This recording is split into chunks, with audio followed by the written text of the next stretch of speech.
Hello, समास का तीसरा पार्ट इसमें एक्सप्लेन कर रही हूँ। देखो, जैसे प्रतिदिन है, प्रतिदिन में कौन सा समास है? प्रति पहले लगा हुआ है। हमने क्या सूत्र पढ़ा था? अवयवी भाव समास क्या पढ़ा था? उसमें प्रति पहले था। और क्या था अवयवी भाव समास में? क्या बात थी? पहला पद प्रधान होता है इसमें। पहला, जैसे देखिए, प्रति मुख्य शब्द क्या है? पहला पद प्रधान है इसमें, ठीक है। इसलिए इसकी ये पहला शब्द प्रधान होता है, या फिर अव्यय अव्यय तथा प्रधान हो जिसमें, ठीक है, वो प्रतिदिन। जैसे कि प्रतिदिन हुआ, आजन्म हुआ, इसमें पहला पद प्रधान है, आजन्म है, ठीक है। और यथा संभव है, इसमें यथा जो है पहला पद है। और अनुरूप है, अनुरूप में पहला पद प्रधान है, ठीक है। तो इसमें समास कौन सा है? अवयवी भाव समास है। भरपेट है, भरपेट प्रतिकूल है, प्रति में प्रति पहला शब्द है, ठीक है। ये हो गए हमारे अवयवी भाव समास के शब्द, अवयवी भाव समास के शब्द। अब ये गगनचुंबी है, गगनचुंबी को में कौन सा शब्द है, बता सकते हो क्या? गगनचुंबी, जैसे कि मैंने अभी समास पढ़ाया था, ये तो अवयवी भाव समास की पहचान के अनुसार हो गए और शब्द हो गए। और भी बहुत सारे शब्द होते हैं। गगनचुंबी में कैसे होता है? जैसे कि गगन को चूमने वाला, इसमें कौन सी विभक्ति खत्म हो रही है? को विभक्ति खत्म हो रही है। गगन को चूमने वाला क्या कहा जाता है? गगनचुंबी। को विभक्ति किस में खत्म होती थी? हमने पढ़ा था, जो विभक्तियाँ होती है वो तत्पुरुष समास में खत्म हो जाती है।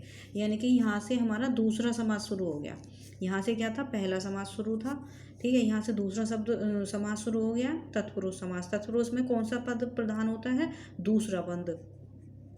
गगनचुंबी, चूम रहा किसको? गगन, चूमने वाला कौन है? गगनचुंबी, ठीक है। गगन को चूमने वाला, यानी कि दूसरा पद मुख्य है इसमें, ठीक है। और दूसरा पद इसमें मुख्य होता है, और इसमें जो विभक्ति होती है को, गगन को विभक्ति खत्म हो रही है, जो कर्म कारक की विभक्ति है, ठीक है। यश प्राप्त, यश को प्राप्त करने वाला, ठीक है। यश प्राप्त, यश को खत्म हो रही है। चिड़ी मार, चिड़ियों को विभक्ति खत्म हो रही है, चिड़ियों को मारने वाला, ठीक है। ग्राम को, ग्रामगत मतलब ग्राम को गया हुआ, ग्राम को गांव को गया हुआ, यानी कि ग्राम को गया हुआ, को विभक्ति खत्म हो रही है। रथ को चलाने वाला, रथ को विभक्ति खत्म हो रही है, यहाँ पे हो रही है ना, रथ को चलाने वाला। जेब कतरा, जेब को काटने वाला, यहाँ को विभक्ति। यानी कि ये सारे में जो है को विभक्ति, यानी कि हमारे तत्पुरुष समाज की कर्मधारय विभक्ति, यानी कि दूसरी विभक्ति। कर्म तत्पुरुष में हमारी कौन सी विभक्ति से शुरू होती थी? दूसरी विभक्ति से शुरू होती थी ना। तो यहाँ से दूसरी विभक्तियाँ खत्म हो रही है, ठीक है। तो जेब को काटने वाला, यानी कि जेब कतरा। अब करुणापूर्ण, ये करुणापूर्ण कौन सी विभक्ति शुरू होगी? यहाँ से तत्पुरुष समास की, ये तत्पुरुष समास की तो दूसरी विभक्ति थी।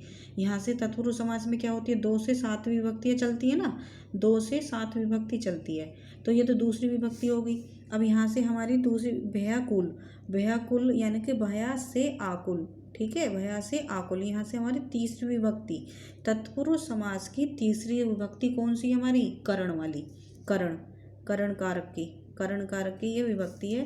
ये भया से आकुल, ये खत्म हो गई। रेखांकित, रेखा से अंकित, यानी कि से विभक्ति खत्म होगी इसमें भी, रेखा से अंकित, ठीक है। शोकग्रस्त, शोक से ग्रस्त, से विभक्ति खत्म हो गई।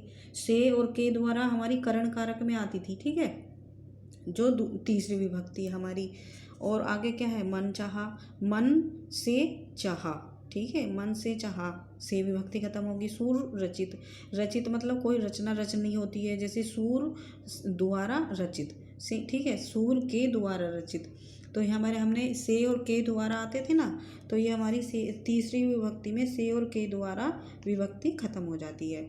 अब देखिए, अब यहाँ पे जैसे कि अब ये शब्द आता है प्रयोगशाला। प्रयोगशाला में कौन सी विभक्ति है? क्या है इसमें? प्रयोगशाला में, यानी कि प्रयोग के लिए शाला, ठीक है। यहाँ पे कौन सी है? के लिए विभक्ति खत्म हो गई है। अब ये कौन सी विभक्ति है? के लिए, ये हमारी संप्रदान के लिए, संप्रदान वाले कारक की, ठीक है। संप्रदान कारक की विभक्ति खत्म हो जाती है।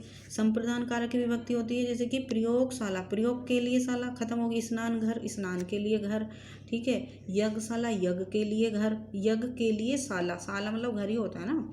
गौशाला, इसके गो के लिए शाला, गायों के लिए शाला जो होते हैं, जो घर होता है, गायों का कमरा होता है, ठीक है।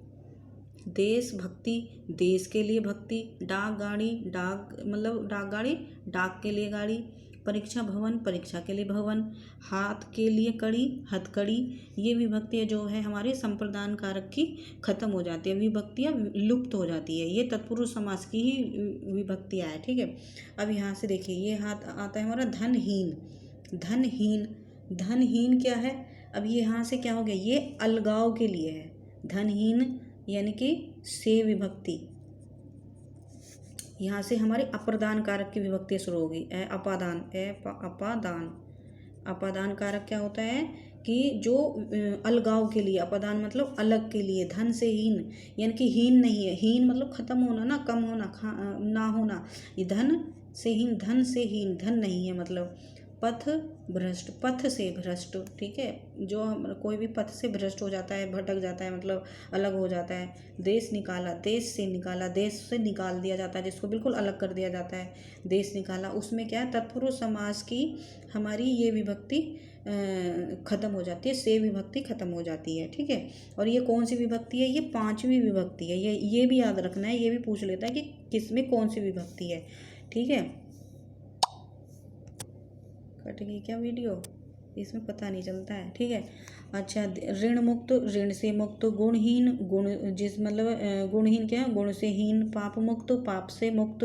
जलहीन, जल से हीन, ठीक है। ये विभक्ति खत्म हो जाती है। अब यहाँ से है जी कि राजा का पुत्र, राजा का पुत्र, ये हमारी कौन सी, छठी विभक्ति शुरू हो गई, ठीक है। ये कौन सी है, संबंध वाली, जिसमें संबंध होता है। जैसे राजा का पुत्र, राजपुत्र हो गया, ठीक है। राजा का पुत्र, का विभक्ति खत्म होगी। का, की, के हमने बताया था संबंध कारक की, तो ये सारी विभक्ति का, की, के वक्त पे है। जैसे राजा आज्ञा, राजा की आज्ञा, ठीक है। पराधीन, पराधीन पर के अधीन, पराधीन। राजा, राजकुमार, राजा का कुमार, ठीक है। अच्छा जी, अब ये सारी विभक्तियाँ खत्म हो गई संबंध कारक की। देश रक्षा, देश की रक्षा। शिवालय, शिव का आलय, ठीक है ना, मतलब शिवालय क्या हो जाता है, शिव का आलय। ग्रह का स्वामी, ग्रह का स्वामी जो होता है, इसमें तो ग्रह का स्वामी में हमारा संबंध तत्पुरुष समास की छठी विभक्ति होती है, जो खत्म होके तत्पुरुष समास ही कहलाया जाता है। विधा सागर, ठीक है, विधा का सागर, ठीक है। अब यहाँ पे से शुरू होगी हमारी शोक मगन। शोक मगन में कौन सी विभक्ति, अधिकरण विभक्ति, और ये हमारी सातवीं विभक्ति शुरू होगी यहाँ से, अधिकरण। अधिकरण, यहाँ से अधिकरण वाले समास, तत्पुरुष के अधिकरण समास का सातवीं विभक्ति। जैसे पुरुषोत्तम, पुरुषों में उत्तम, में विभक्ति खत्म, में विभक्ति यहाँ से लुप्त हो जाती है, में, ठीक है। ये याद रखना है, में विभक्ति लुप्त। शोक में मगन, ठीक है। आप बीती, आप पर बीती, में और पर आते हैं ना अधिकरण में, अधिकरण में में और पर आते हैं। आप पर बीती, गृह प्रवेश, गृह में प्रवेश, ठीक है। और लोकप्रिय, लोक में प्रिय। धर्मवीर, धर्मवीर पे क्या आती है, यानी कि धर्मवीर में आता है धर्म में वीर। कला में श्रेष्ठ, कला श्रेष्ठ। आनंद में मगन, आनंद मगन। अब यहाँ से हमारा तीसरा समास शुरू हो जाता है, कर्मधारय समास। कर्मधारय समास में हमने पहला पद व उत्तर पद में उपमेय व उपमान का संबंध बताया था। उपमेय और उपमान का